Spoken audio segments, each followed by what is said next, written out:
విశాఖ జిల్లా భీమిలి నియోజకవర్గం తగరవలపు వలసలోని అవంతి ఇంజనీరింగ్ కళాశాలలో 2 రోజుల పాటు గ్యాన్ 2025 టెక్ ఫెస్ట్ కార్యక్రమాన్ని అంగరంగ వైభవంగా నిర్వహించారు. ఈ కార్యక్రమానికి ముఖ్య అతిథిగా పద్మభూషణ అవార్డు గ్రహీత మాజీ రాజ్యసభ సభ్యులు యార్లగడ్డ లక్ష్మీప్రసాద్ హాజరై జ్యోతి ప్రజ్వలనతో ప్రారంభించారు. ఆయన విద్యార్థులు మారుతున్న పరిస్థితులకు అనుగుణంగా నూతన సాంకేతిక నైపుణ్యాలు అలవర్చుకోవాలన్నారు. అవంతి కళాశాల చైర్మన్ ముత్తంశెట్టి శ్రీనివాసరావు ఆధునిక టెక్నాలజీలపై దృష్టి పెట్టి భవిష్యత్తును నిర్మించుకోవాలని తెలిపారు.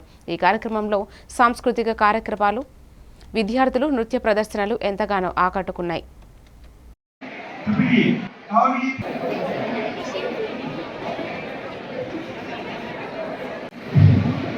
Adopt the technical advancements from time to time. Then only you can survive in this highly competitive field. That's the first thing. The second thing, talent is nobody's property.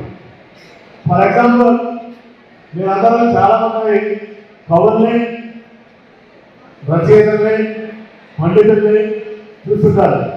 ప్రస్తుత ఆంధ్రప్రదేశ్లో చూశారు, పార్లమెంట్ కూడా చూశారు, రాష్ట్రంలో మంత్రిగా పనిచేశారు. ఇక దేవుడి కేంద్ర మంత్రి, అది అవసరం. కేంద్ర మంత్రులు చాలా ఉన్నారు.